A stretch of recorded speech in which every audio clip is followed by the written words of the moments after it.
देखो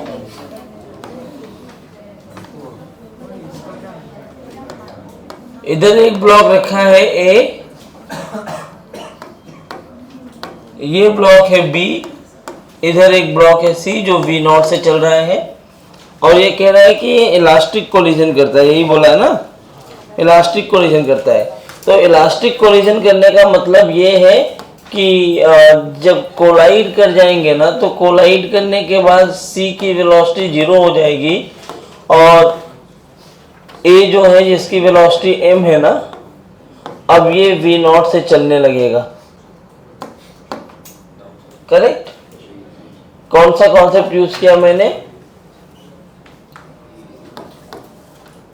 कौन सा कॉन्सेप्ट यूज किया है, अगर दो सेम मास के वेलोसिटीज कोलाइड करती है इलास्टिकली तो उनकी वेलोसिटीज इंटरचेंज हो जाती है। अब वो कह रहा है कि थोड़े टाइम के बाद इनकी वेलोसिटी जो है ना वो एक जैसी हो जाती है। हम जानते हैं एक जैसी वेलोसिटी तब होती है जब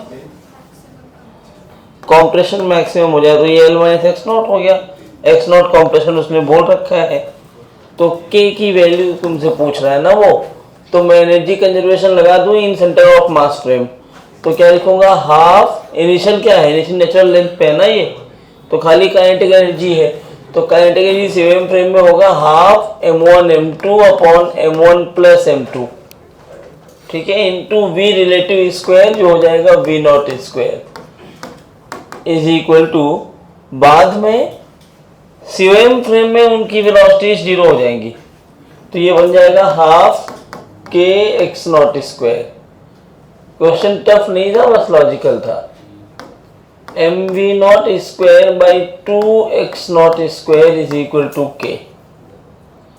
तो इसने क्या बोला है कि जो k की वैल्यू है वो दिया है 2mv not square by n x square, वही x मतलब x नॉट, हाँ,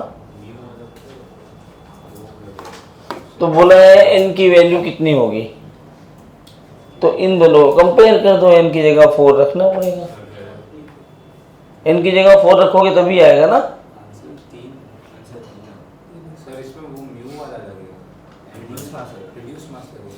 तो वही तो लगा है ना, half m1 m2 upon m1 plus m2, 2m plus m है तो 3m है। अच्छा मास 2m है क्या, ठीक है ना यार, ठीक है, तो यहाँ गलती हो गई थी, 2 कैंसिल, अच्छा मास वो गलत लिख दिया ना हमने, m1 m2 करोगे तो 2m square upon m1 plus m2 into V not square, ये होगा, तो 2mv not square by 3x not square. अब कंपेयर कर लो तो n की वैल्यू 3, ठीक, बस, बाकी आसान था पेपर, बहुत डिफिकल्ट भी नहीं था पेपर, बहुत आसान भी नहीं था पेपर, आने चाहिए 70 नंबर तक। कितने आ रहे हैं फिजिक्स में, कोई है 70 प्लस, तो आंसर की चेक किया होगा ना, तो आंसर के साथ 3 आ रहा है, तो किसी ने चेक नहीं किया कि अब क्यों चेक करना, आएगा तो देख लेंगे।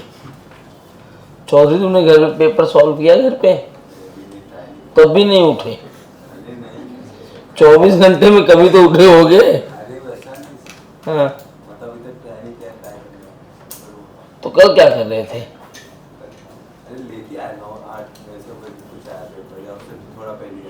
हाँ, कहाँ से, तो ये घर गई होगी ना,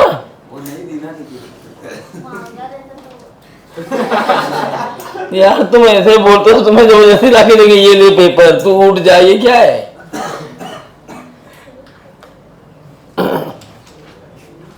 चलो क्या किया था नीलम में, कहाँ तक हुआ था,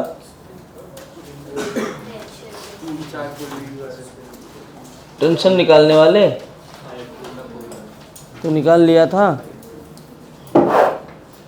टेंशन निकाल लिया था ना, एक्सेलरेशन और टेंशन दोनों आ गए थे।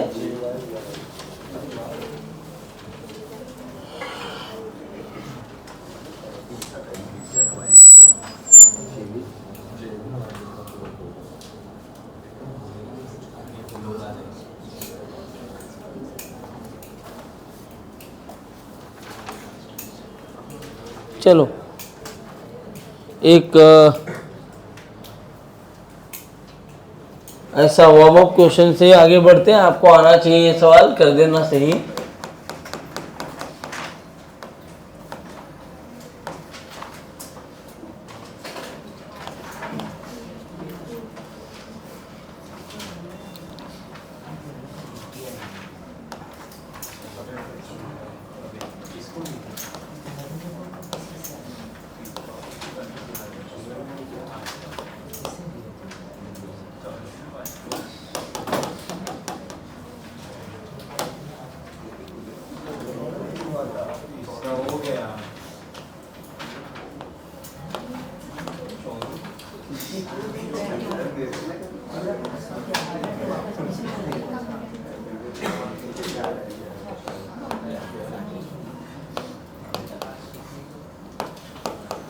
बताइए एक्सेलरेशन और टेंशन बताइए फटाफट।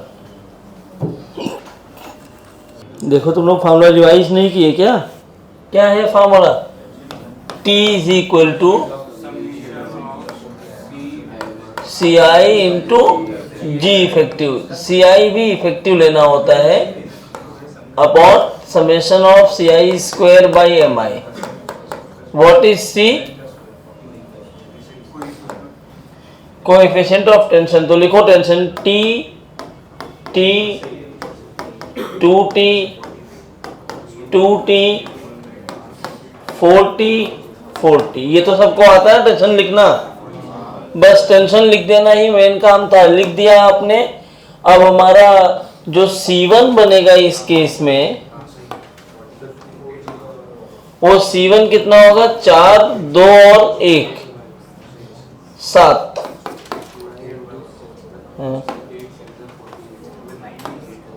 और C2 क्या बनेगा?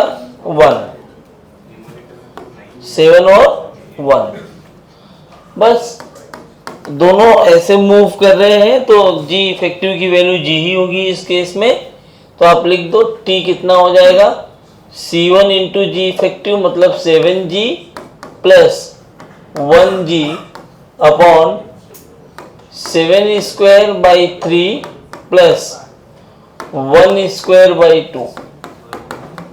तो 8G 49 by 3 plus 1 by 2। So 49 टू जा 98, 98 और 3 101। तो 48G बाई 101 न्यूटन। टेंशन आ गया। ये किसकी वैल्यू आई है? एक्सेलरेशन लिखना होगा तो ये हो जाएगा 48G बाई 101, नीचे आएगा 2G। भाई देखो नीचे है 20 और ऊपर कितना है? 4 के आसपास।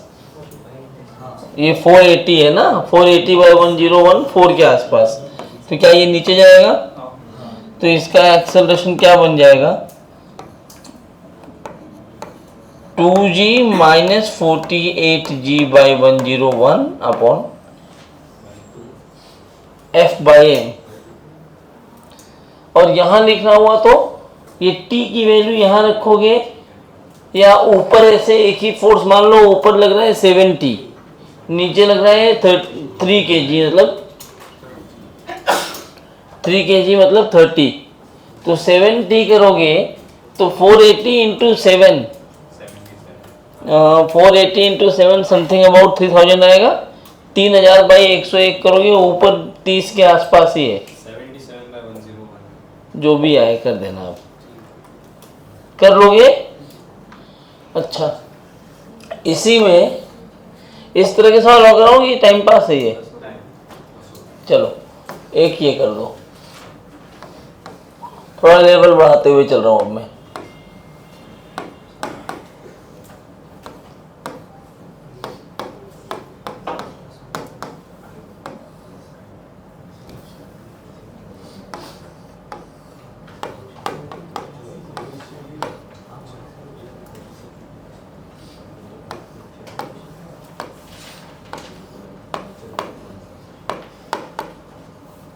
ये कर दो।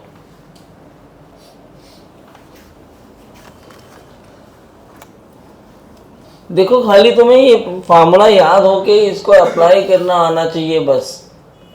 इसका एप्लीकेशन आ गया तो फिर कोई इसमें रॉकेट साइंस है ही नहीं। यहाँ टी, यहाँ T, 2t, 2t,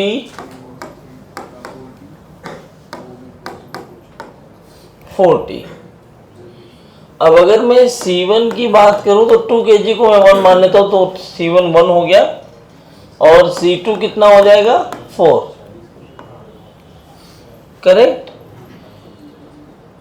G effective for 1 कितना हो जाएगा G, क्योंकि ये ब्लॉक तो ऐसे ही इसी लाइन पे ऊपर नीचे कहीं जाएगा ना, ये वाला ब्लॉक इस लाइन पर जा रहा होगा, लेकिन G तो ऐसे लग रहा है, तो G का ये वाला कंपोनेंट चाहिए होगा G sin 37। G इफेक्टिव में G वो लेते हैं जो लाइन ऑफ मोशन के अलॉन्ग हो। कौन सा लेते हैं, तो लिखवाया हुआ था पहले ही, बस अब खत्म हो गया। G2 की वैल्यू G sin 37 मतलब 3G/5, करेक्ट ना। हाँ बोलो क्या पूछना है। और ये फॉर्मूला कहाँ से आया? ये एनालिसिस का फॉर्मूला है ये। ऐसा भयंकर एनालिसिस? हाँ, बहुत सारे क्वेश्चंस करते जाओ करते जाओ करते जाओ तो वहाँ से एनालिसिस निकल के आता है। ये फॉर्मूला में ऐसा देखो यार, मैं और मेरा एक दोस्त है, मतलब दोस्त नहीं, उसको मैं बोलता हूँ कि God of maths and physics both. उसके पास मैथ्स में ऐसे ट्रिक है, जेई एडवांस के जो क्वेश्चंस आए हैं ना मैथ्स के, इतने लेंदी क्वेश्चन 20 सेकंड में सॉल्व करता है वो। जितना अच्छा कमांड उसका मैथ्स में है उतना अच्छा कमांड फिजिक्स में भी है। IIT दिल्ली से पास आउट है, ऑल इंडिया रैंक 69 थी उसकी खुद की। बैंक ऑफ स्कॉटलैंड में नौकरी किया था, सब छोड़ दिया पढ़ाना उड़ाना। 3 बार AIR1 को पढ़ा चुका है और छोड़ दिया। हमारे साथ पढ़ाता था पहले कोटा में, अब पढ़ाता नहीं है, शेयर मार्केट करता है।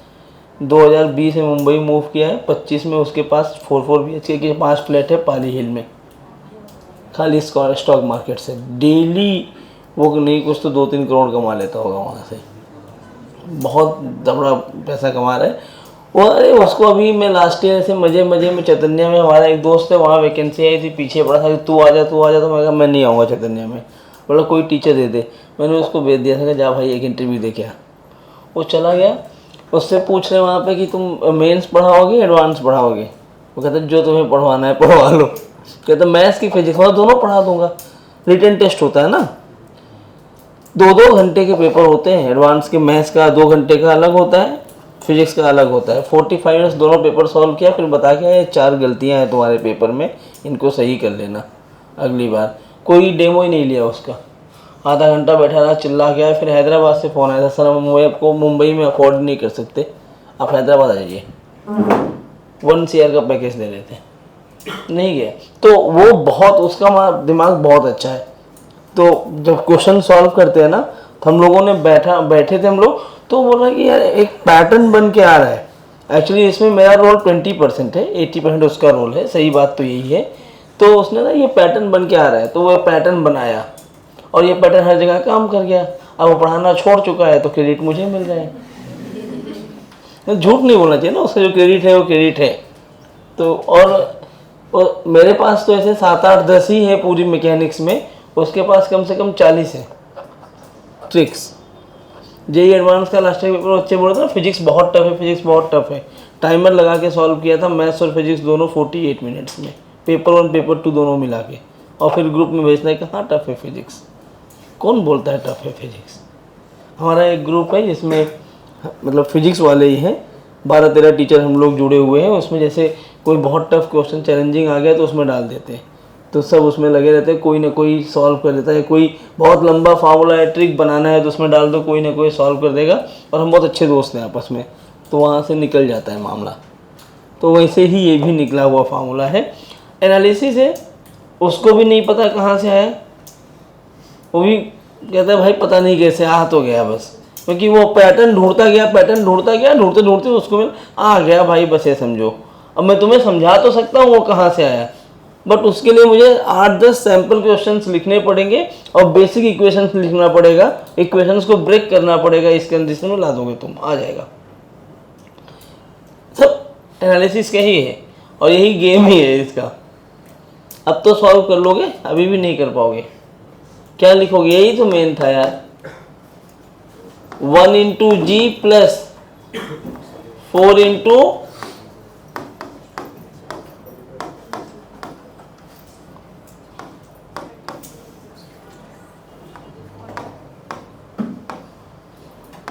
अब सॉल्व कर लेना जो भी आ जाए। और एक सवाल देख लो, अलग अलग पैटर्न पे करवा रहा हूँ, एक ही पैटर्न पे सवाल नहीं करवा रहा हूँ। प्रैक्टिस आपको करनी होगी अपनी बुक से। डीसीपी कर रहे हो, सब लोग के पास डीसीपी हो गई है। अब डीसीपी में दिया हुआ है बहुत सारा, एक पूरा एक्सरसाइज दिया हुआ है। पुरानी बुक में तो था नहीं, में पता नहीं है कि नहीं होगा, जिसमें पुली पुली पुली के बहुत क्वेश्चन हैं। करो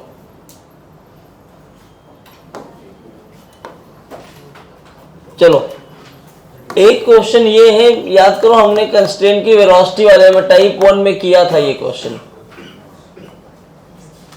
यहाँ एक रिंग लगा है, इस रिंग का मास में 1 kg 2 kg ले लिया मान लो। यहाँ एक पुली लगा दिया,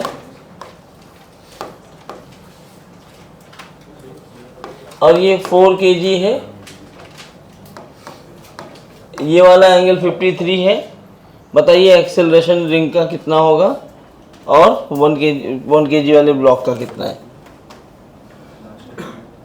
उसमें वेलोसिटी निकाली थी, एक की वेलोसिटी दी थी, रिलेशन पूछा था, इसमें कुछ नहीं दिया है। आया? क्या चाहिए होता है, C I effective into G effective. C I effective and G effective का मतलब है लाइन ऑफ मोशन में सी और जी की वैल्यू लिखना है। अगर कंपोनेंट लेना पड़े तो कंपोनेंट भी ले सकते हो।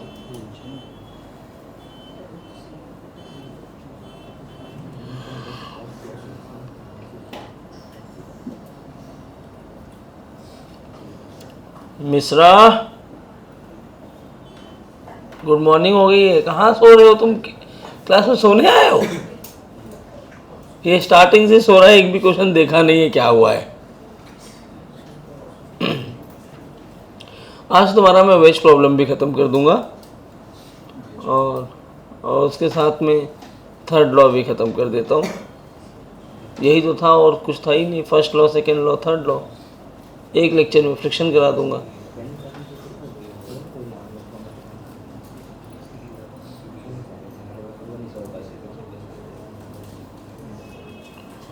हो गया?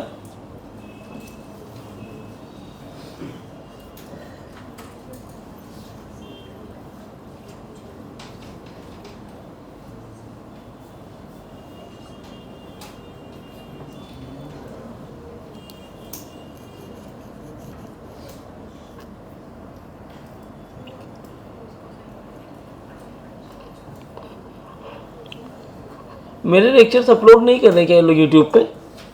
सारंग नहीं कर रहे हैं अपलोड? डेट मतलब क्या, महीने भर बाद?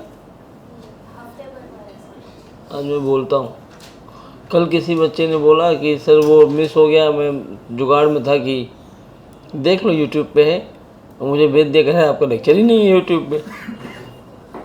तुम लोग जरा बताओ कहाँ रहता है वो, प्लेलिस्ट में रहता है, कहाँ रहता है? प्लेलिस्ट नहीं बनाते? बनाते बट अलग से तीन चैनल है, एक मैथ्स के लिए, एक फिजिक्स के लिए, केमिस्ट्री के लिए। तो फिजिक्स का कौन सा चैनल है? Physics master class. अच्छा, फिजिक्स मास्टर बाय मैथ्स। एक बार था मतलब कुछ स्टार्टिंग के लेक्चर ना एक साथ आगे पीछे डाल देते थे। अच्छा, तभी वो गधा वो मास्टर क्लास भाई गौरव सावे वाले चैनल से भेज रहा है, कह रहा है इसमें नहीं है आपका। उसमें चेक कर रहा होगा। अब मुझे पढ़ाना पड़ा कल उसको यार, फालतू में नहीं आया। अरे देखो यहाँ टी, यहाँ टेंशन टी इधर आएगा, ठीक है, लेकिन ब्लॉक का मूवमेंट किधर होने वाला है? क्या ये रिंग इधर मूव करेगा? इस डायरेक्शन में टी का कंपोनेंट कितना? सही बात है। तो रिंग को मैं 1 मान रहा हूं तो C1 की वैल्यू हो जाएगी cos 53 मतलब 3/5। C2 की वैल्यू 1, G1 0 हो जाएगा क्योंकि ये ब्लॉक इस डायरेक्शन में मूव कर रहा है और ग्रेविटी ऐसे काम कर रही है। ये कंपोनेंट होगा G cos 90, करेक्ट। और इसमें तो G ऐसे पूरा आएगा, तो G2 की वैल्यू G। बस खत्म सवाल। यही आपको एनालाइज कर लेना है। कितना भी टफ सवाल आ जाए, पुली आ जाए, आप खुश हुआ करो। पुली में एक्सेलरेशन पूछे तो और ज्यादा खुश हुआ करो, देखते देखते आंसर आ जाता है। हो गया सवाल ना। क्या होगा C1 into G effective, C2 into G effective upon C1 square multiplied by M1 plus C2 square multiplied by M2। Solve कर लो तो देखो ऊपर तो 1G बचेगा, नीचे 50 और 4 50 और 4 का एलसीएम 100 होता है ना। 100 का मतलब 4 नहीं 2 9 जा 18, 25 और 2 नहीं 2 9 जा 18 और 25 और 18 43, ऊपर 100 और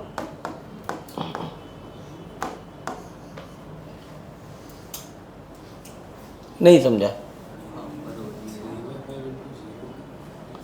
जी इफेक्टिव देखो ना, रिंग किधर मूव कर सकता है, हॉरिजॉन्टल मूव कर सकता है, तो जी का कंपोनेंट हॉरिजॉन्टल डायरेक्शन में 0 है।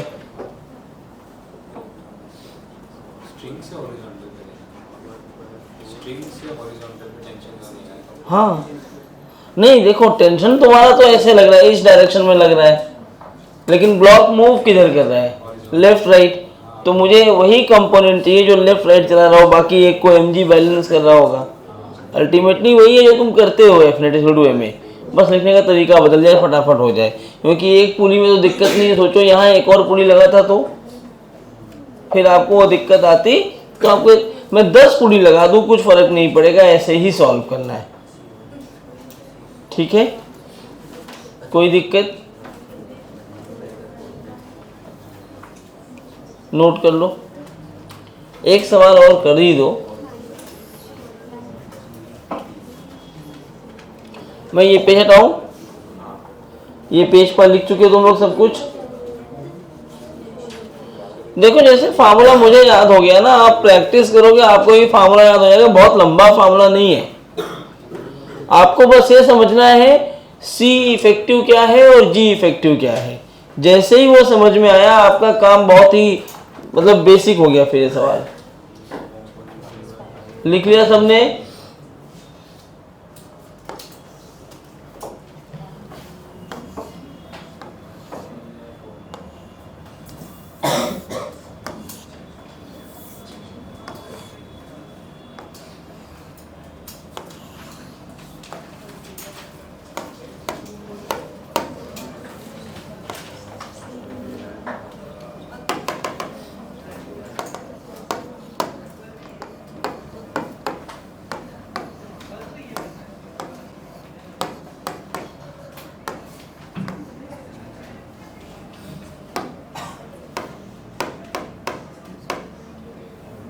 थोड़ा और टफ करता हूँ।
बताइए।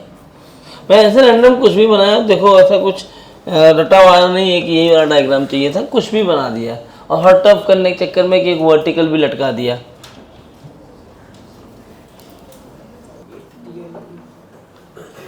ओ ओ ओ इधर T, इधर भी आ गया T, तो ये बन गया 2T, ये भी बन गया 2T। तो अब ये 2T, तो ये T और T, तो ये भी आया T, तो यहां कितना आ गया T/2, नहीं 2T। ठीक है, अब इतना तो तुम लोग समझदार हो गए हो कि मुझे बार बार लिखने की जरूरत नहीं है। मैं ऐसे लिखूंगा 1 2 3, मतलब 2 4 6 को सीक्वेंस में मान के चल रहा हूं। तो टेंशन क्या लिखा जाएगा, C1 की वैल्यू कितनी, T और T2 इंटू G साइन 53। यहां पे G इफेक्टिव इस लाइन पे ही मूव करेगा ना ये, तो इधर ये कितना आ गया G साइन 53, और इधर कितना आया है G साइन 37।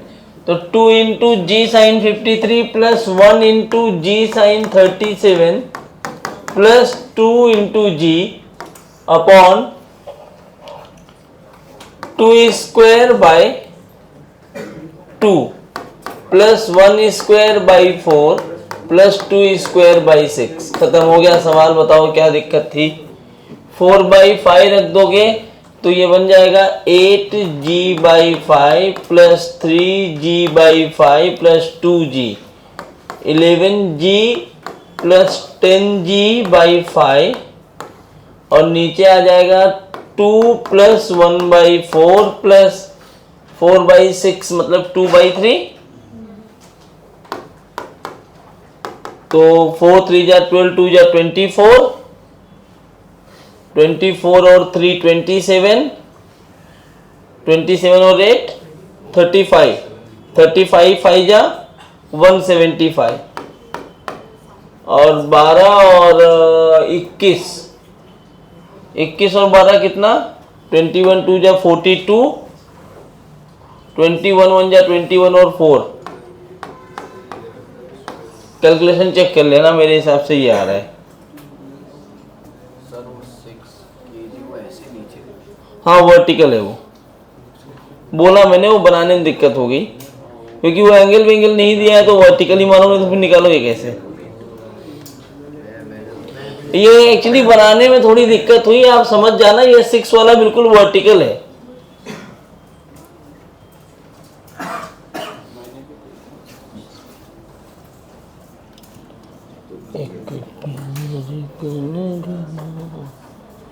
ऐसे खड़े होते हैं। सब लोग अपनी बुक एक बैग में रखो और उसको तो टांग के खड़ा हो जाए। बड़ा बैग किसका है?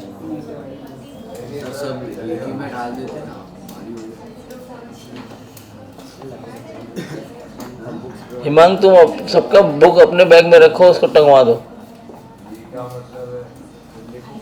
तो सोए क्यों थे?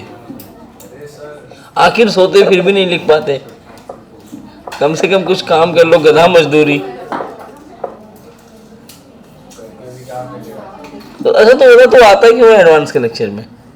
सोने के लिए घर वाले उठा देते, चलो सो आते। आज क्यों सोया? क्या कर रहे थे रात को? अरे किसी चीज के लिए देखे होगे ना, क्या कर रहे थे जग के?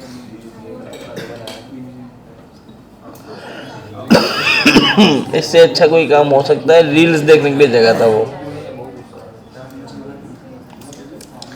झूठ मूठ का बोल देता कि मैं पढ़ने के लिए जगह था।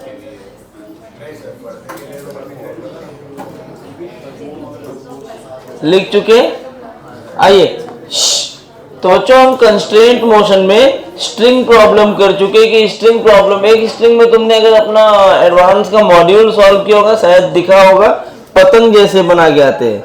कई पतंग स्ट्रिंग से जोड़ देते हैं, बोलते हैं बताओ वेलोसिटी कितनी होगी, वो भी है, बहुत अच्छा ट्रिक है उसके लिए भी। लेकिन फिलहाल अभी जो कर रहे हैं उसमें हमने स्ट्रिंग कंस्ट्रेंट किया। स्ट्रिंग कंस्ट्रेंट में हमने पढ़ा कि वेलोसिटी या acceleration along the string must be same. ना। पुली प्रॉब्लम किया, पुली प्रॉब्लम में दो टाइप के क्वेश्चंस आते हैं। एक टाइप होता है जिसमें हम वेलोसिटी का रिलेशन निकालते हैं, एक की वेलोसिटी देके दूसरे की वेलोसिटी पूछते हैं, और दूसरा होता है एक्सेलरेशन। तो टाइप 1 के लिए हमने किया कि अगर एक सिंगल पुली है या दो पुली है, मतलब स्ट्रिंग बार बार चेंज हो रही है, तो v1 प्लस v2/2 is equal to velocity of pulley होता है। और दूसरा पॉइंट मेथड किया था, याद है ना। और अगर एक्सेलरेशन पूछे तो ये वाला मेथड करते हैं जिसमें टेंशन सबसे पहले निकालते हैं। क्या करते हैं, टेंशन लिखो, उसका कोएफिशिएंट निकालो along direction of motion. Coefficient किधर होना चाहिए, अलोंग डायरेक्शन ऑफ मोशन। और जी लिखो, जी का वो कंपोनेंट लो जो मोशन की डायरेक्शन में हो। फिर आप कौन सा फॉर्मूला लगाओगे, summation of C I effective into G effective upon C I effective का square by M I, I from 1 to n। इस पे क्वेश्चन कर रहे थे। अब जो तुम्हें बहुत ज्यादा टफ लगता है कॉन्सेप्ट, उस पर हम बात कर लेते हैं। देखो ये भी कितना आसान है।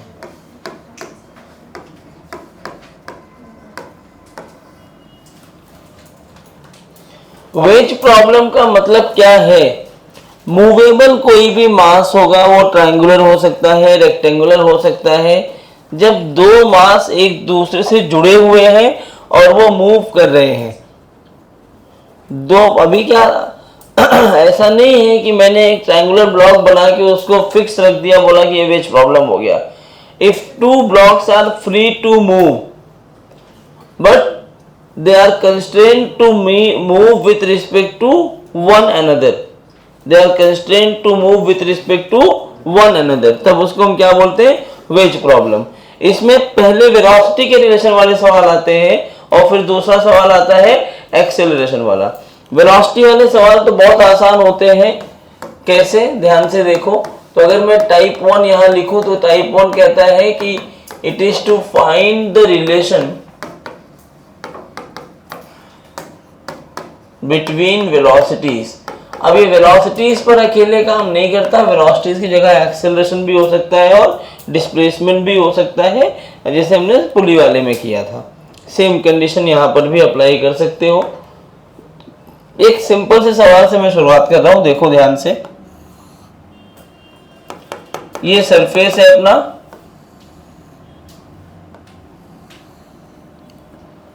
ये मान लो थीटा एंगल है, कितना है, थीटा।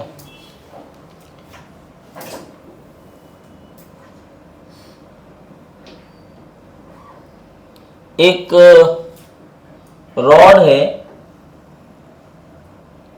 ऐसे,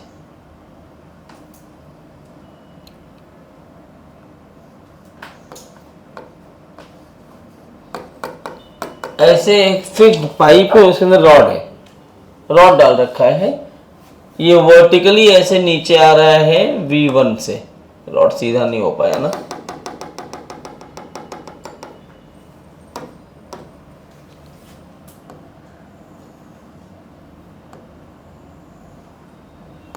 ऐसे ये V1 से नीचे आ रहा है।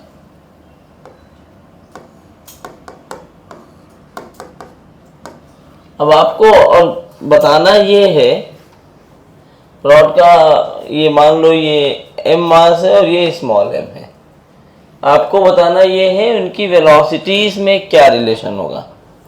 अच्छा, जब भी ऐसे सवाल आएंगे एक चीज बताओ, ये जो ट्रायंगुलर ब्लॉक है ये मूव क्यों करेगा। पहले हम पीएचडी करते हैं इसके ऊपर। अगर मैं ट्रायंगुलर ब्लॉक की बीडी बनाऊं तो इस पॉइंट पे नॉर्मल ऐसे लग रहा होगा, ये है थीटा, क्या इसका mg ऐसे लग रहा होगा, सही है ना। ये थीटा तो ये 90 माइनस थीटा, ये फिर से थीटा। अगर ये फिर से थीटा तो क्या इसका एक कंपोनेंट इधर आएगा n cos थीटा, एक कंपोनेंट इधर आएगा n sin थीटा, बोलो। और सरफेस एक नॉर्मल देगा ऊपर की तरफ n डैश। क्या ये n डैश जो है वो n cos थीटा और mg को एक साथ जोड़ोगे तो इनको मिला के बैलेंस कर दे रहा है, लेकिन n sin थीटा को बैलेंस करने वाला कोई फोर्स है क्या। तो n sin थीटा को अगर कोई फोर्स बैलेंस नहीं कर पा रहा है, इसका मतलब ये है कि n sin थीटा इसको मूव कराएगा। गलत तो नहीं बोला मैंने, एन साइन थीटा इसको मूव करा देगा। तो एन साइन थीटा से इसका मूवमेंट होगा और ये एन साइन थीटा इसको मिलता कब तक रहेगा? जब तक रॉड टच बना के रखेगा, कांटेक्ट बना के रखेगा।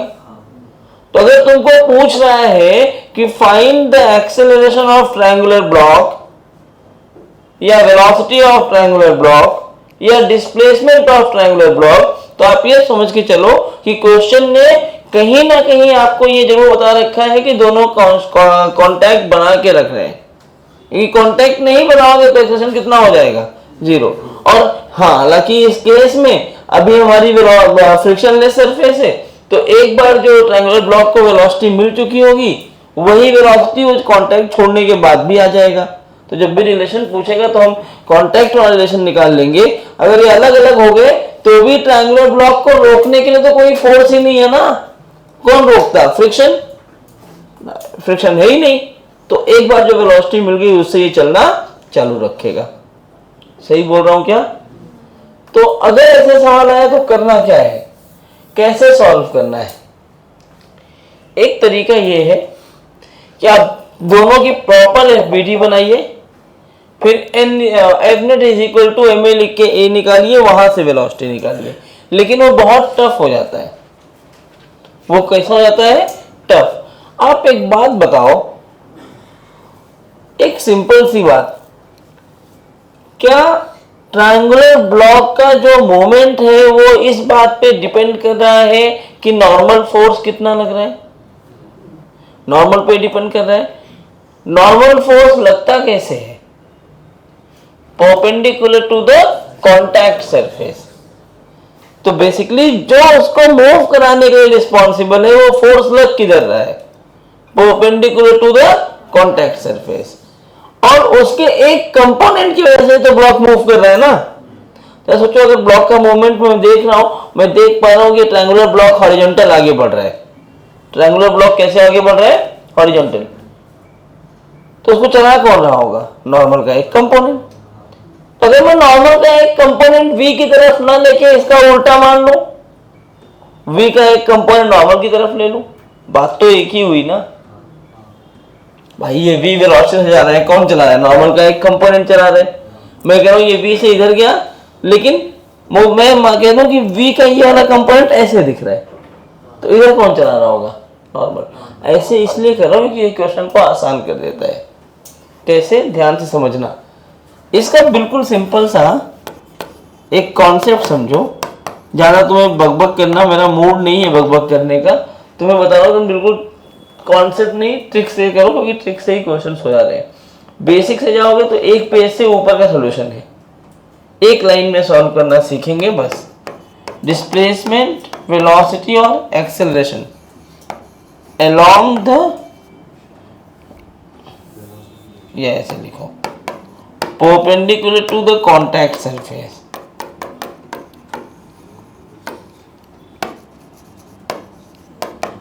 Must be same.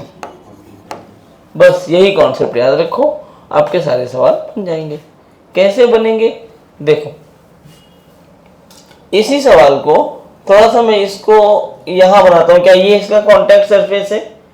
सबसे पहले मैं कॉन्टैक्ट सरफेस बना लूंगा, और ये कॉन्टैक्ट सरफेस थीटा एंगल बना रहा है। Perpendicular to the contact surface मतलब ये वाली लाइन है, करेक्ट ना? ये लाइन कौन सी है? Perpendicular to the contact surface. अगर मैं रॉड को देखूं तो रॉड किधर चल रहा है? ऐसे नीचे चल रहा है V1 से, और ये वेज कैसे चल रहा होगा? ऐसे V2 मान लिया। जब फिक्स रखते हैं तब एक फोर्स रख के रुक जाता है ना। उधर से भी नॉर्मल मिला, वो नॉर्मल लेन साइन थीटा को बैलेंस कर रहा था तुम्हारा। अभी कोई फिक्स नहीं है ना, वहां भी पहुंच रहा हूं मैं, एक एक करके पहुंचूंगा कि mg sin theta cos theta is the minimum force required to keep the wedge stationary. अभी उस पर भी आएंगे।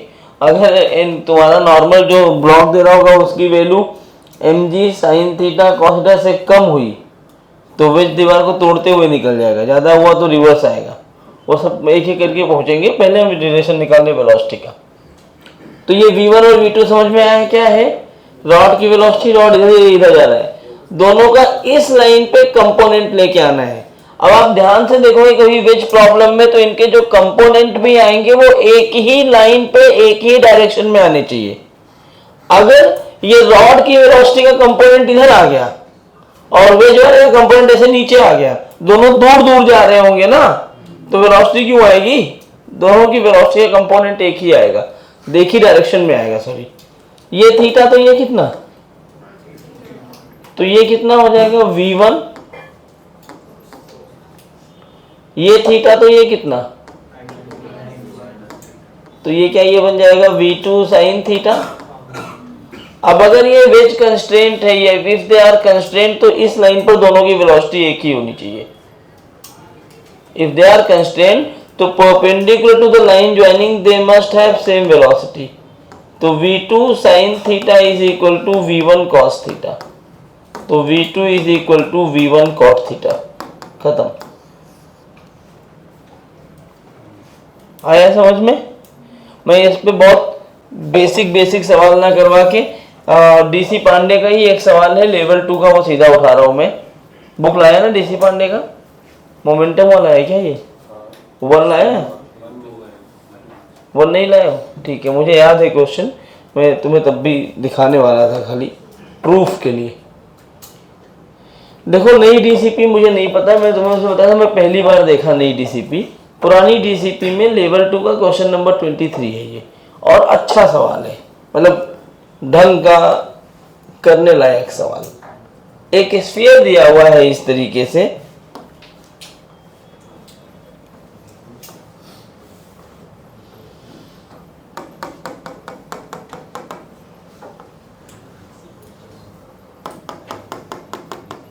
इसको ऐसे कंस्ट्रेंट कर रखा है, इसके साथ में एक और इस स्फीयर का रेडियस भी दिया है r, इसके साथ में एक ट्रायंगुलर ब्लॉक जुड़ा हुआ है इस तरीके का, ठीक है। और ये जिस पॉइंट पे कांटेक्ट बना रहा है वो r/5 ऊपर है ग्राउंड सरफेस से। कांटेक्ट ऑफ ट्रायंगुलर ब्लॉक और स्फीयर का कांटेक्ट पॉइंट कहाँ है? हॉरिजॉन्टल सरफेस से r/5 ऊपर। अगर ये 20 मीटर पर सेकेंड से लेफ्ट में गया तो स्फीयर की वेलोसिटी क्या होगी?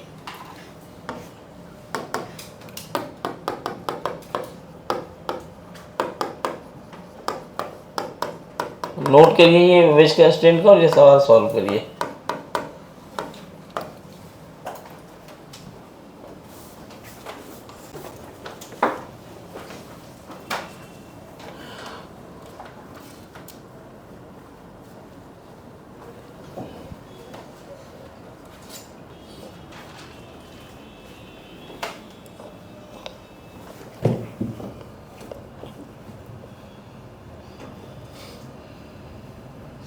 चहल सही आंसर देना है इस बार,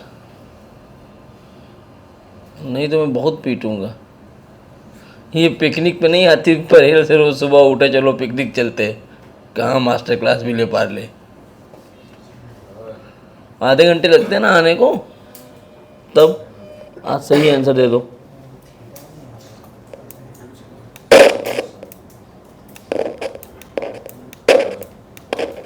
हाँ बोलो, कोई कुछ बोल रहा था। नहीं बैठे ही तो हो, खड़े रहो, नहीं खड़े रहो, ऐसे ऊपर रख के लेके दीवार पे रख के लिख लो, जमेगा, जमाओ।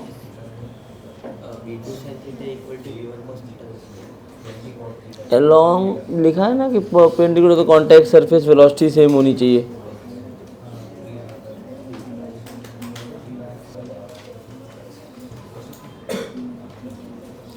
पढ़ाई में दिमाग लगा लो,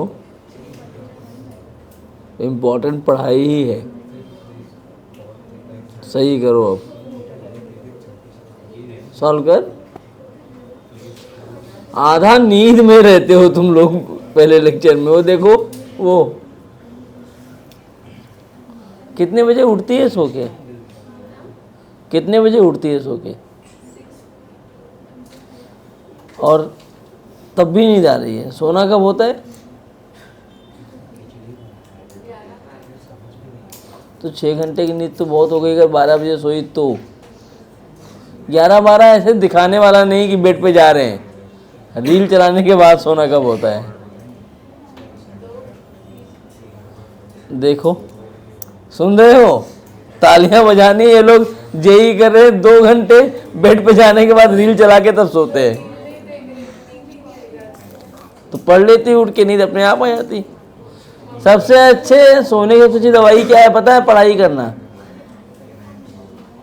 जब नींद ना आए पढ़ने बैठ जाओ, नींद आ जाएगी।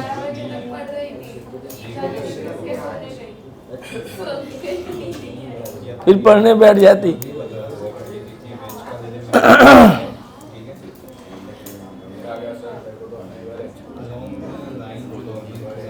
तुम्हें फीवर है ना?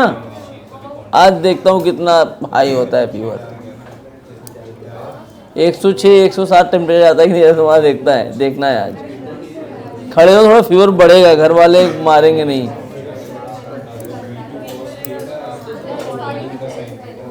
आ गया भाई? 15।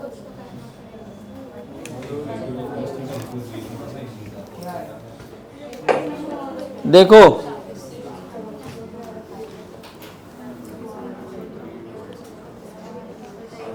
कॉन्सेप्ट वही है जो अभी करते आ रहे हो। Perpendicular to the contact surface velocity is equal होनी चाहिए। सबसे पहले कॉन्टैक्ट सरफेस का परपेंडिकुलर ढूंढो। तो ये कॉन्टैक्ट सरफेस है ऐसे, इस पर परपेंडिकुलर लाइन ये होगी, और ये ट्रायंगुलर ब्लॉक जा रहा है ऐसे 15 से।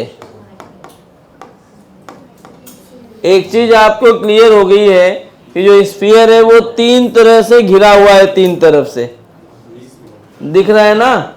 तो एक ही डायरेक्शन है मूव करने के लिए।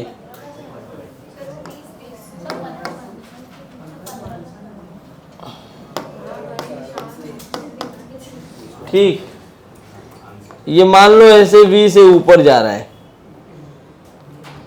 अगर मुझे ये कोई भी थीटा मिल जाए, कोई भी एक, तो काम बन जाएगा। तो अपने को थीटा निकालना मेन काम है। थीटा कैसे निकालें? थीटा निकालने के लिए ध्यान से देखो, तो ये लाइन कितनी है? अगर मैं ये लाइन ऐसे यहां ऐसे बना दूं तो ये कितना होगा? r माइनस r/5, मतलब ये कितना? तो ये थीटा कितना हो जाएगा? और 90 डिग्री वाली लाइन है, देखो यही लाइन है ये थीटा हो जाएगा 4r/5। 4r/5r is equal to sine theta.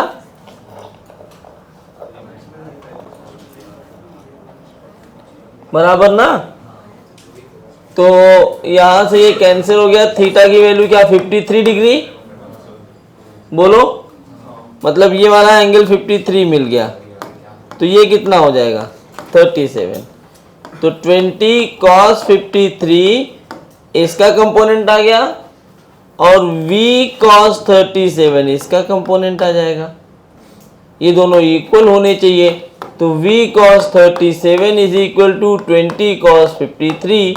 तो v इंटू 4/5, 20 इंटू 3/5, 5 ने 5 को मार दिया, v की वैल्यू 15। टफ है क्या?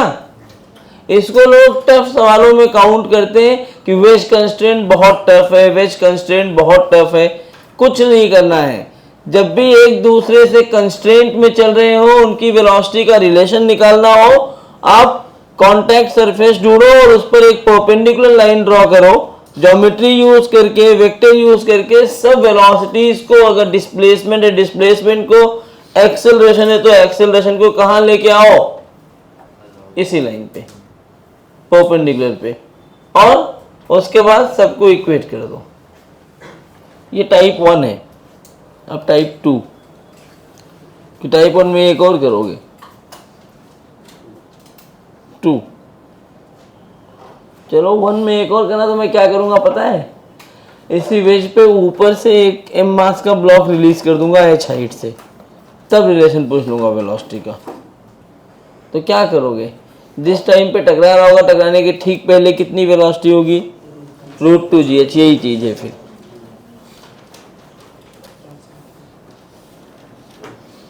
नींद आ रही है?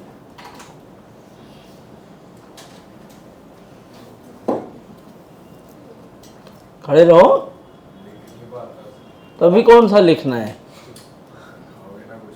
अभी नहीं लिखाऊंगा कुछ भी, खड़े रहो। एक फोटो खींच के तुम्हारे घर भेज दिया जाए। रात भर सोए नहीं हो, अन्याय हुआ तुम्हारे साथ इतना। क्यों बेड नहीं दिए थे घर वाले? तो क्या तुम वॉचमैन ही कर रहे थे वहां खड़े होके? वॉचमैन थे? ऐसी कैसी नींद है, आती नहीं है। मैं तुम्हें बता रहा हूँ, तुम मुझे अभी यही एक बेड दे दो, एक बिस्तर दे दो, मैं तुम्हारे सामने सो के दिखाऊंगा 15 मिनट के अंदर। रात को भी सो जाऊंगा मैं। सोते नहीं हो, मोबाइल लेके रखोगे तो नहीं सो पाओगे। मोबाइल दूर रखो, अपने आप नींद आ जाएगी। 20-25 मिनट तो बहुत मैक्सिमम टाइम है। जब खूब बल भर सोए होगे दिन में तब 20-25 मिनट लगता है, नहीं तो फिर बेड पे गए नहीं कि 10 मिनट में सो जाता है इंसान।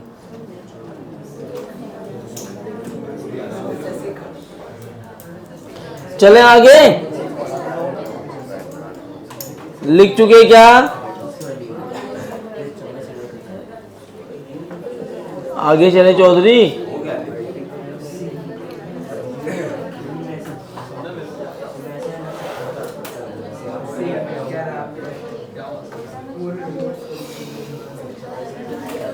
तुम लोगों को देख के मुझे नींद आने लग रही है। आइए नेक्स्ट, टाइप 2। अभी ध्यान से देखना,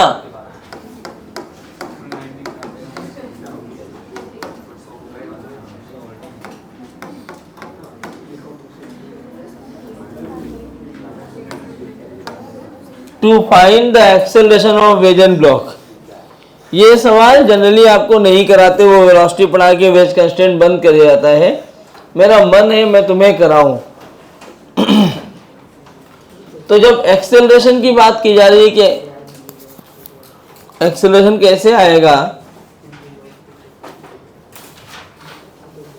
तो कोई भी सवाल सॉल्व करने के पहले क्या करना चाहिए? अच्छा तुम्हें ये पता है ए की वैल्यू क्या होती है? F/m। ए क्या होता है? एक सिंगल ब्लॉक है तो हम m मास लिख देते हैं। मल्टीपल ब्लॉक कांटेक्ट में है और सारे मूव कर रहे हैं तो उनको हम बोलते हैं मोबाइल मास। क्या बोलते हैं उनको? क्या बोलते हैं? मोबाइल मास। तो इसको सॉल्व करने के लिए मैं फार्मूला वही लगाऊंगा, A = F/m। m लिखने का तरीका बदल देता हूं बस मैं। सबसे पहले हम इसमें कैलकुलेट करते हैं मोबाइल मास।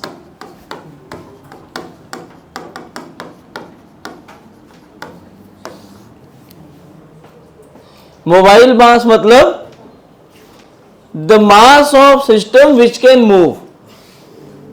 मोबाइल मास का मतलब मोबाइल वाला नहीं कि सर 50 ग्राम का मोबाइल है। मोबाइल मास का मतलब है the mass of the system which can move. अब वो कैसे कैलकुलेट करते हैं उसके लिए एक फार्मूला है, समझना ध्यान से। मोबाइल मास = m + n/g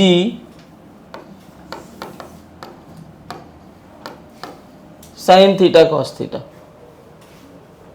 निकाला गया है, ये भी एक ट्रिक है, इसको याद रखोगे तो तुम्हारा काम आसान हो जाएगा। अब तुम्हें ये सब कहीं नहीं मिलेगा, तुम सर्च करके देखे होगे। तुम भी बहुत सारे और क्लास से पढ़ते हो, तुम्हारे पास मुझे पता है यूट्यूब के लेक्चर्स पढ़ते हो, और भी आजकल कुछ वाले हैं उनको भी पढ़ते हो। तुम्हें कहीं नहीं मिलेगा ये चीज, ये खाली मेरे पास पढ़ना पड़ेगा। तो m क्या है यहाँ पे? कैपिटल एम का मतलब मास ऑफ वेज, क्या है? Mass of ways. और एन क्या है? Normal force between wedge and block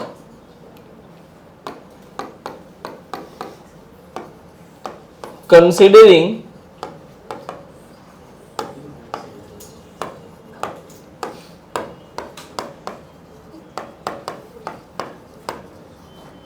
wedge is stationary। wedge को स्टेशनरी मान करके नॉर्मल कैलकुलेट करिए। सुबह सुबह किसको पड़ी है इतना मैसेज करने को? वेज को स्टेशनरी मान करके क्या लिख दीजिए आप? नॉर्मल। और इसी फार्मूले से फिट करना है। जैसे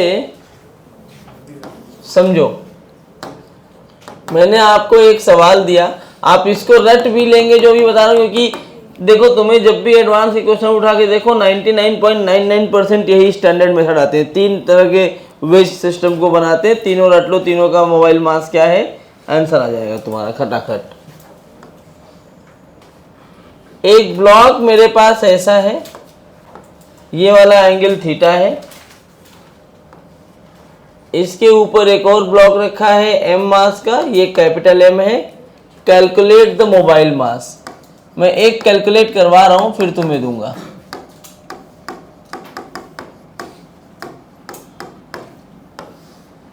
अब इसमें ना थोड़ा थोड़ा सा एप्लीकेशन आएगा सूडो फोर्स का। तो क्या आप सूडो फोर्स जानते हैं क्या होता है? इमेजिनरी फोर्स क्यों बनाया गया?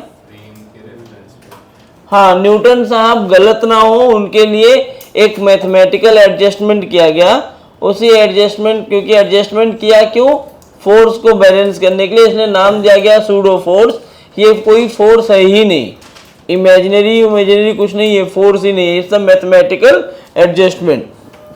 उसकी वैल्यू क्या होती है? मास ऑफ द ब्लॉक जिस पर सूडो अप्लाई कर रहे हैं मल्टीप्लाइड बाय द फ्रेम का एक्सेलरेशन। तो सिंपल सा तरीका है।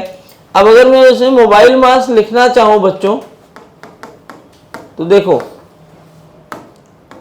सबसे पहले mass of the ways plus sign theta cos theta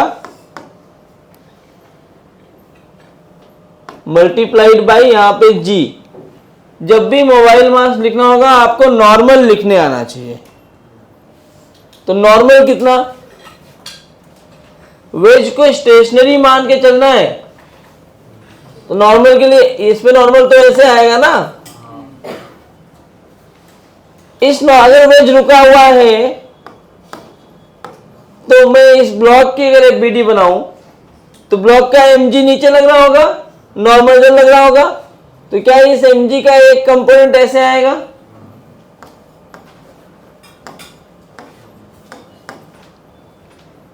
क्या ये सॉरी,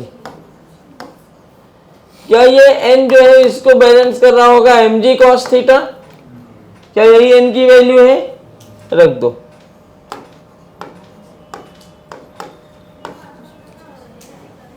आ गया? कोई दिक्कत?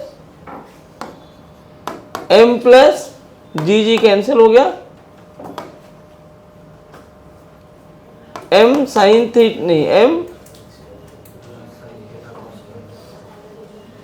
कुछ गड़बड़ हुआ क्या?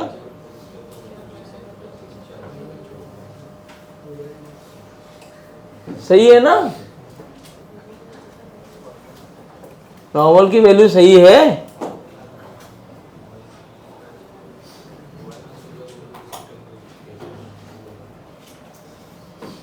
यही तो आना चाहिए यार।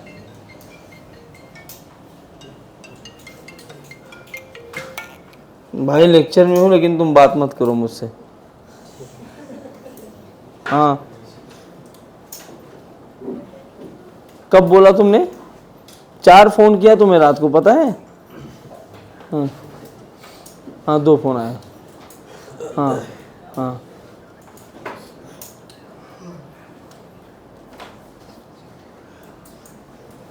हाँ हाँ हाँ हाँ हाँ हाँ फूड पॉइजनिंग था क्या? अरे बाप रे।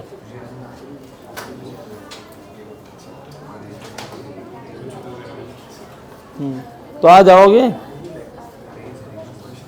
चलो मैं लेक्चर में था, मैं फ़ोन करता हूँ। हाँ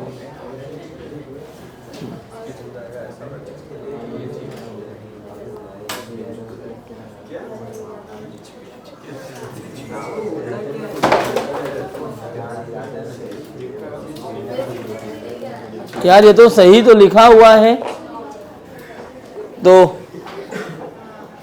गलती कहाँ हो रही है? ढूंढो जरा। मुझे क्या चाहिए तुम्हें बता दूं, शायद आप ढूंढ पाओगे। m plus M sine square theta.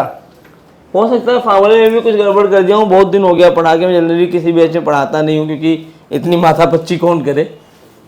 देखो अगर मैं इसको साइन इंटू कॉस की जगह साइन इंटू टेन लिख दूं तो कॉस कैंसिल हो रहा है क्या? मुझे खाली वो कॉस कैंसिल करना है, इसलिए मैं जुगाड़ बना रहा हूं। हाँ तो m plus M sine square चाहिए ना अपने को।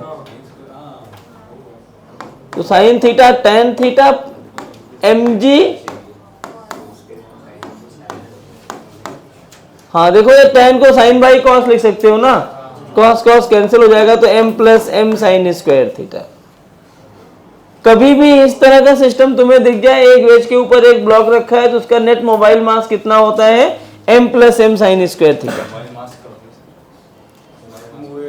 The mass which can move together. इसको घर ले जाएंगे। एक चीज, एक स्टेप। वेलोसिटी नहीं ढूंढ रहे हैं। देखो टाइप 2 में क्या लिखा है, उसके ऊपर एक्सेलरेशन निकालना है। एक्सेलरेशन होता क्या है? F by M.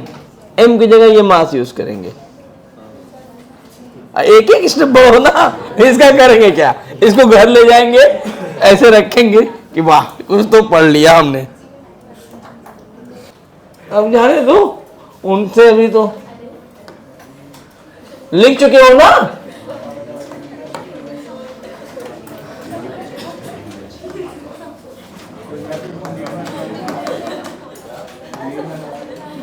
ये रॉड वाला सवाल है, ये रॉड वाला सवाल है। बताइए मोबाइल मास कितना? पहले मोबाइल मास कैलकुलेट करवा रहा हूं, फिर आगे बढ़ेंगे। सही हम आज वेज प्रॉब्लम देखो, अगले लेक्चर में फ्रिक्शन तक खत्म कर देता हूं मैं। एनएलएम फ्रिक्शन हो गया तो तुम्हारा जो दिक्कत वाला पार्ट था वो खत्म हो गया ना। हालांकि जितना अभी तक पढ़ा दिया है, इससे तुम जाके अगर क्वेश्चन सॉल्व करोगे तो कंस्टेंट के सारे सवाल तुमसे बनने लगेंगे। ठीक है,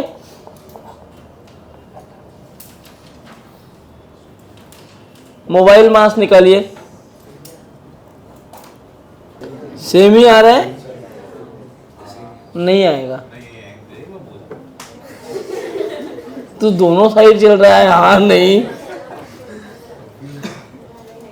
ये आना चाहिए m plus M tan square theta. ये दो ही केस याद रखना है तुम्हें। हाँ आइए बताता हूं। नॉर्मल निकालना है ना, तो ये वाला ब्लॉक ऐसे है, इस तरह से। इसके ऊपर नॉर्मल ऐसे लग रहा है, mg ऐसे लग रहा है। एक बात बताओ, क्या बोला है? वेज को स्टेशनरी रखना है। अरे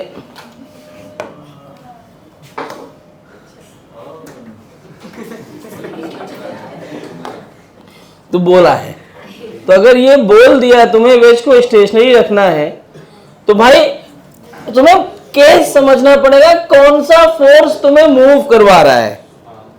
वेज कब मूव करेगा? जब mg ऐसे नीचे आएगा या ऐसे धक्का मार रहा होगा तभी तो वेज चल रहा है। तो तुम्हें बैलेंस किसको करना है? जो वेज को मूव कराने की कोशिश करे। आप बोलो इसमें क्या हुआ? इसमें ये इसके दो कंपोनेंट बनाते, तो एक mg साइन थे जो इसको ऐसे लेके जाता, इसको धक्का मार के चलाता कौन सा? ये वाला फोर्स। तो जो फोर्स धक्का मार के चला रहा है, जो वेज को मूव कराने की कोशिश करेगा, उसको तुम्हें स्टेशनरी करने की कोशिश करनी है, उसको बैलेंस आउट करना है। इसमें mg cos थीटा वेज को चलाने की कोशिश कर रहा था, उसको बैलेंस करने के लिए नॉर्मल लगा दिया गया।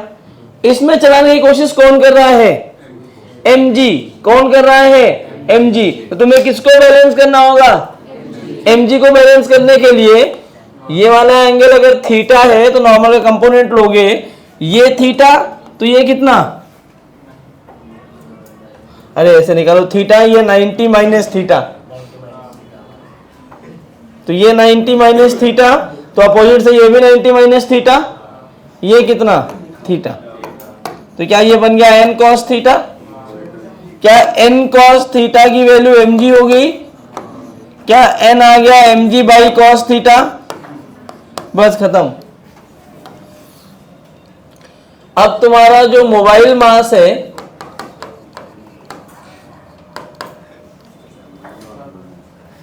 वो लिखा जाएगा m plus sign theta tan theta mg by g cos theta. Cancel हो गया। देखो मोबाइल मास क्या आ गया? m plus m। It is highly recommended to remember these two cases in mobile mass.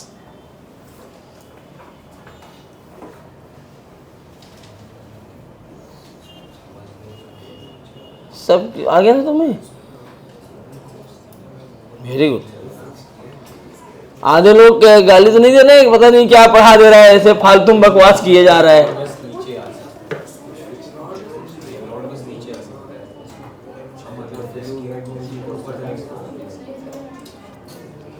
तुम्हें क्या करना है ये समझ में आया? क्या याद रखना है? वेज को स्टेशनरी रखना है। जो फोर्स वेज को चलाने की कोशिश कर रहा होगा उसको बैलेंस आउट करना है।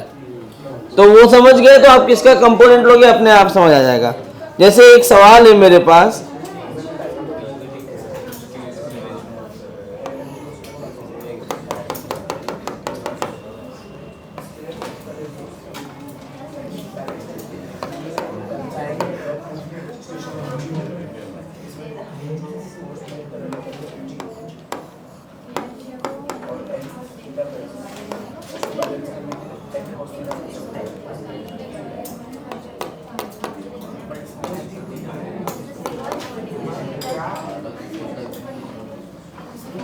कैलकुलेट द मोबाइल मास। फटाफट से कैलकुलेट द मोबाइल मास। सवाल वही है, कैलकुलेट द मोबाइल मास। दो चीज होती है, A is equal to F net by M. M की जगह मोबाइल मास यूज करते हैं वेज में, एफ की जगह यूज करते हैं ड्राइविंग फोर्स। ड्राइविंग फोर्स का मतलब क्या है? जो फोर्स ड्राइव करा है, मतलब एफ नेट बेसिकली। और ड्राइविंग फोर्स कैसे लिखेंगे वो भी सिखाऊंगा मैं।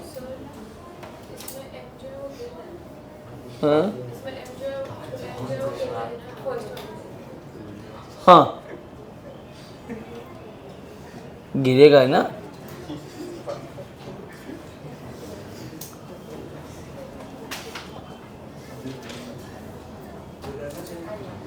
तो डाउट पूछते तो मैं डर जाता हूं। तुम लोगों को ऐसा हवा बाउंसर तो नहीं जा रहा है ना? क्या बोल रहे हो? क्या? एक बात बताओ, इस केस को देखो, मुझे क्या करना है? मुझे नॉर्मल चाहिए तब जब वेज स्टेशनरी हो, वेज को रोक के रखना है। अगर मैं इस एम वाले वेज चलेगा कैसे? एम के मूवमेंट से ही चलेगा। इस केस में जो m है, m के दो कंपोनेंट कौन कौन से आएंगे, mg साइन और mg कॉस। mg साइन वाला क्या इस वेज के पैरेलल जा रहा है, तो पैरेलल कंपोनेंट कभी धक्का नहीं मारता ना, तो mg साइन धक्का मार के चला नहीं रहा होगा। जो भी इस वेज को नॉर्मल क्यों मिल रहा है, क्या mg cos थीटा की वजह से मिल रहा है नॉर्मल, मतलब वेज को चलाने की कोशिश कौन कर रहा है, तो तुम्हें क्या करना है, वेज को रोक के रखना है। रोक के कब रख पाओगे, अगर mg cos थीटा चलाने की कोशिश कर रहा है तो उसको बैलेंस आउट करना पड़ेगा। तो मैंने कहा ये नॉर्मल जो है mg cos थीटा को बैलेंस आउट कर दिया, इतना समझा। अब दूसरे केस में वेज क्यों मूव कर रहा है, रॉड ऐसे वर्टिकल नीचे आ रहा है, ऐसे धक्का मारेगा, ऐसे धक्का मारेगा, इधर धक्का मारने के लिए कौन सा फोर्स दे रहा होगा, ग्रेविटी, तो ग्रेविटी, तो इसमें क्या हो रहा है, ग्रेविटी वेज को चलाने की कोशिश कर रही है, पूरा वेट, इस केस में पूरा वेट जो है वो वेज को चलाने की कोशिश कर रहा है, तो तुम्हें किसको बैलेंस आउट करना होगा, वेट को, तभी तो रुका रहेगा ना वो। तो mg को बैलेंस करने के लिए मुझे नॉर्मल का कंपोनेंट लेना पड़ेगा। दूसरा कंपोनेंट किसके ऊपर आएगा, वर्टिकल रॉड के ऊपर, तो रॉड को दूर ले जाने की कोशिश करेगा ना, तो दूर जा सकते हैं, मुझे वेज को रोक के रखना है खाली, बस ये याद रखो, समझा अभी, पक्का। अब जैसे इसमें बताओ क्या होगा, मोबाइल मास, ये सब सवाल एडवांस में आते हैं। विनोद तिवारी, अरविंद सिंह नाम की एक बुक आती है ओलंपियाड की, पाथ फाइंडर की, उसके पहले क्वेश्चन में देखोगे ऐसे सारे सवाल आएंगे। अभी तुम सॉल्व करने जाओगे, बता रहा हूं, चक्कर खा के गिरोगे हर एक क्वेश्चन में, वो सब ऐसे ही सवाल है, सारा ओलंपियाड ही ऐसा है। मेरे पास बुक पड़ी है, चाहिए होगा तो मैं एक दिन मैं भी लूंगा, एडवांस के 3-4 सेशन होने दो, मैं पेपर लूंगा। उसके बाद मैं आप लोगों से रिक्वेस्ट कर रहा हूं कि ये क्यों निकाल रहे हैं, संयम तुम्हारे लिए स्पेशली, क्या निकाल रहे हैं, मोबाइल मास, आगे पीछे मत सोचो, ए अलग आएगा बी अलग आएगा, A is equal to G tan theta होता है, वो हम निकलवाएंगे बाद में, निकालना है अपने को, अभी तो खाली ये निकाल रहे हैं कि मोबाइल मास होता कितना है, वो समझ में आ रहा है क्या, क्यों निकाल रहे हैं बाद की बात है, वो छोड़ दो। अभी दोनों रॉड फिक्स्ड है, खाली फिक्स मतलब they are constraint to move in this direction only, गिर नहीं है तो मतलब टॉर्क नहीं आ रहा है।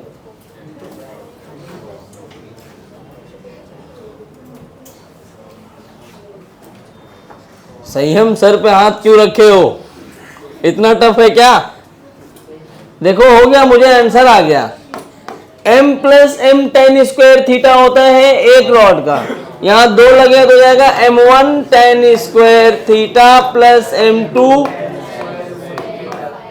bm शर्मा उठाओगे तो ऐसे सवाल उसमें दिए हुए हैं,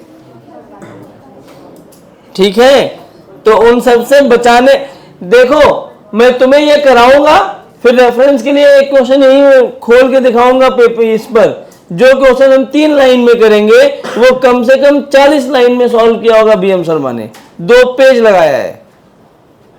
तो इसके ट्रिक के लिए, ट्रिक के पीछे का कुछ लॉजिक तो पढ़ना पड़ेगा ना, कि ट्रिक बना कैसे हो, जब बता रहा हूं तुम्हें कि मैं क्या कर रहा हूं, पता है, ये होता है ना formula, F net is equal to M A, तो ए क्या लिखते हो, एफ नेट बाई एम, यहां एम वो मास होता है जो मूव कर सके, उसको हम मोबाइल मास बोलते हैं, और ये एफ नेट वो फोर्स होता है जो ड्राइव कराए, जो आगे ले जाए ऑब्जेक्ट को, उसको बोलते हैं ड्राइविंग फोर्स। तो अभी मोबाइल मास निकाल दें, फिर ड्राइविंग फोर्स निकालेंगे। नहीं सर, कई जगह होता है F minus M G sine theta cos theta, कई जगह होता है F minus M G sine tan theta, इस केस में होगा M G M one G tan theta plus M two G tan five, अरे 5 दिया ना, 5 नहीं, चले आगे एक और,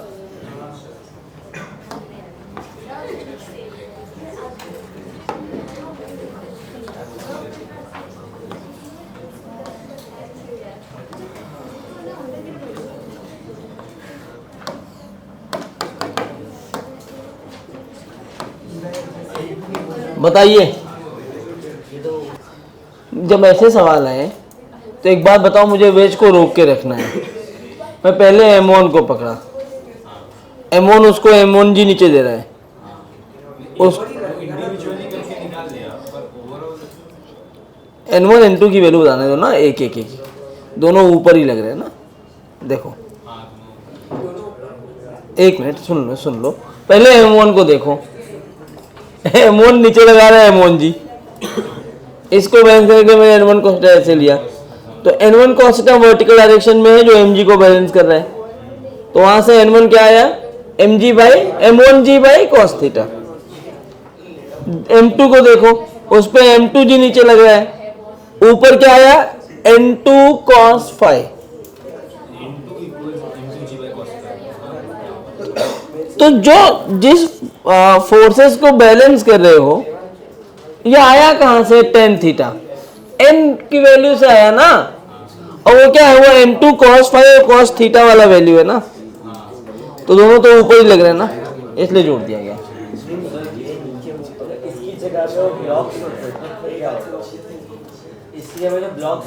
तो रखे हैं ना ब्लॉक्स इसके पहले वाले में। हाँ, लेकिन यहाँ पे 2 ब्लॉक्स होते हैं, वो 2 तो m plus M1 sine square theta plus M2 sine square phi, नहीं कहीं पर साइन चेंज होगा भाई, मास लिख रहे हो ना, सिंपल ऐसे भी समझो, मास एक स्केलर क्वांटिटी है, नेट मास नहीं होता कि माइनस कर दो मास को, ऐड ही करते हैं, ऐसा समझो। ये वाला बता दीजिए सर, इसका भी वही होगा। हाँ हाँ हाँ, क्योंकि इसको धक्का देके इधर ले जाने की कोशिश होगी ना। m plus M tan square है, सॉरी साइन नहीं, रॉड है ना यार।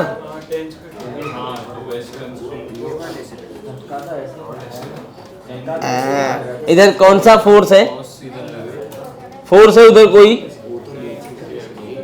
अरे ये ऐसे जाने की कोशिश करेगा ना, तो इस पर इधर धक्का मारने के लिए कोई फोर्स तो होना चाहिए, इधर कोई फोर्स ही नहीं है ना।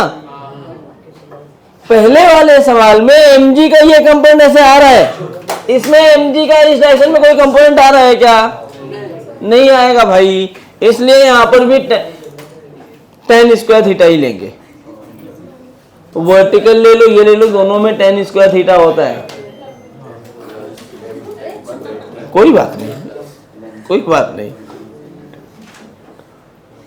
आ गया ना, ये कितना है मोबाइल मास,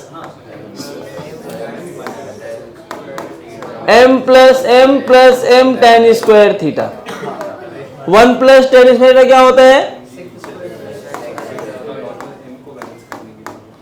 अब ये फिर बता रहा हूं, मेंस जितने लोग सोच रहे होंगे दूर दूर तक इन सबसे कोई रिश्ता नहीं है मेंस का, ये प्योरली एडवांस के टॉपिक है। मेंस का टॉपिक 25 मिनट पहले खत्म कर चुके हैं, जब वो perpendicular to the contact surface velocity निकाला था ना वेज में, वो लास्ट टॉपिक था मेंस का।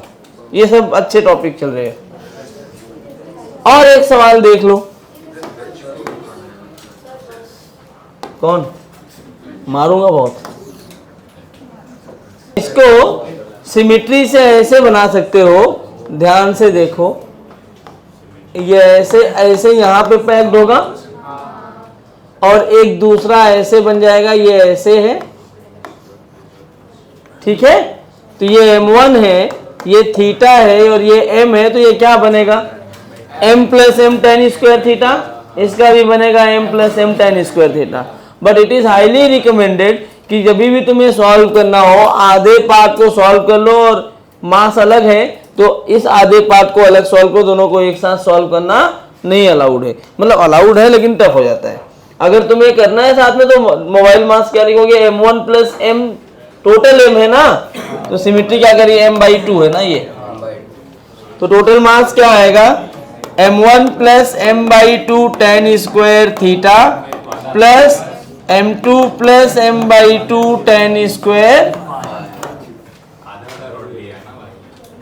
Symmetry. These are the calculations for mobile mass। किसके लिए है ये,